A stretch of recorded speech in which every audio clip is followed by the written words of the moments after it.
So we have a bit of a tech news drought today. We've got two stories. Somehow managed to get two stories, but they're not the biggest stories. One's a scoop on or an update on the Reddit and LinkedIn fixing their clipboard snooping, and the other one is DuckDuckGo being reinstated in India. So let's get straight into it. Today, this is Dynamic Digital World. My name is Luke, and let's get started. So, as I say, today is quite a minimal. I say quite a very minimal episode. There's not really much there's not really much to go on.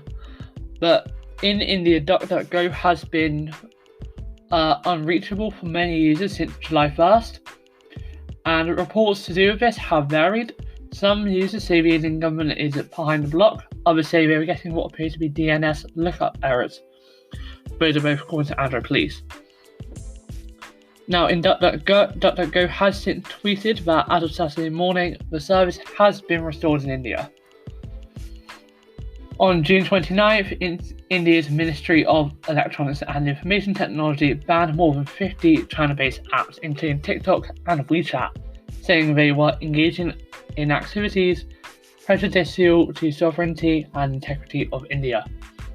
It's not clear whether Pennsylvania-based DuckDuckGo may have been inadvertently blocked as part of that larger effort, or whether there was another reason for the outage. DuckDuckGo was not on the Indian government's list of banned apps. So, I don't know, to me it kind of seems very easy. Very simple really, probably just a couple DNS errors or something in India, or a small outage, or just a mistake in the blocks from the Indian government. Either way, service is restored, so if you're a DuckDuckGo user, great. And our second story today is Reddit and LinkedIn fixing in quotation marks, clipboard snooping. Now, the privacy feature in iOS 14 is prompting more major developers to tone down their out-of-noise behavior. So Reddit told The Verge it would fix its iOS app that copies clipboard data with virtually every keystroke. As YourSpace.io co-founder Don Morton discovered, there is a code path in the post composing tool that checks web links in the clipboard and suggests titles based on that link. Reddit has stressed that it does not store or send clipboard data, and the fix is expected to arrive on July 14th. Now, this came shortly after LinkedIn VP promised a fix for a similar flaw in its iOS client. However, in this case, it stems from a quality check between the clipboard and what you typed into a text box. Now, we don't know when it could be expected, but vowed a follow-up once the solution was available in the LinkedIn app. Now, it appears to be non-malicious, but the iOS 14's clipboard alerts are going to be useful. It will reassure users by prompting developers to only gather clipboard information when necessary, and can also provide a security benefit by reducing the opportunities for injuries to grab sensitive information for things like apps that share a clipboard with nearby Apple devices. Now, I don't know, I think this would probably just, they didn't mean for it to be, as they say, it doesn't seem to be malicious. These are all very respectable companies. It doesn't really seem like it would be something that was intended as malicious. So, hopefully more apps start to follow suit if they are doing it and they just announce fixes. Obviously, it's good though that Apple is stepping up with privacy and security as it's making these sorts of things. However, I do have to say the word fix is a bit of an arbitrary use, or it's a bit of a misleading use, I should say. I should say misleading. These are features that they built into their code, not to be malicious, just to try and help people when making decisions. They are meant to be helpful, they're not meant to be malicious, but the fact is they could be exploited in malicious ways. So they're now being fixed, and it should hopefully prompt more developers to do so. Now, again, I am really sorry for literally only having two stories for you today. I do have one more story, but it's a bit of old news probably, and I'm actually quite late to realising it. But Xbox will be having its event this month on the week of July 20th. I believe it's July 23rd. So we're gonna have a good few game reveals, and it's definitely gonna be good if you're an Xbox player or a PC player. Don't forget, most Xbox Game Studios titles are easily ported over to PC. I have to say, one of the main things for me when developing my game is that I know everyone kind of hates the Windows Store. I don't hate it as such, but I'm not his biggest fan. But the fact is, in terms of bringing the code over to Windows, it's literally, you compile it for Windows and it just works on Xbox and Windows. It makes it so much easier for me. I will do a normal 64-bit version outside of the Windows Store as well, but there will possibly be a Windows Store version. Because if I can release it on Xbox, I'd literally do the same process for Windows. It's literally just tick a box.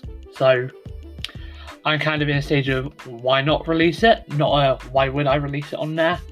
I will try and get it on Steam. I don't know the pricing for releasing on Steam. But I'm definitely looking forward to that event. I think Xbox head Phil Spencer actually came out with something after the PlayStation story, and I did not realise this. I actually looked to see if he said anything, but I couldn't find anything. But he said that he feels Xbox Series X actually has an advantage over them on launch titles.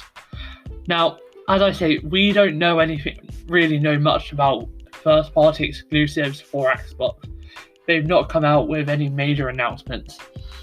So, for all we know, they've got some magic up their sleeve that's going to blow Sony out of the way with their first-party content. However unlikely that might seem. So I'm definitely looking forward to see where they can go. And yeah, I'm really sorry for the shorter episode today. It's probably not even going to reach the 10-minute mark. I am literally looking and just kind of scrolling down my RSS feed right now, looking for one more thing to talk about.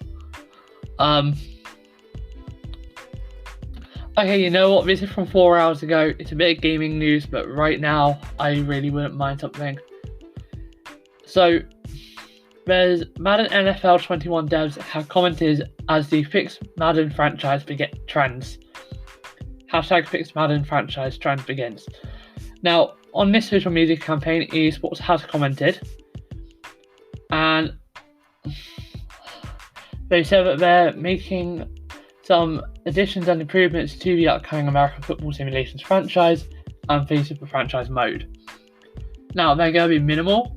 They're going to be addition of new X Factor abilities and expanded wildcard playoff round.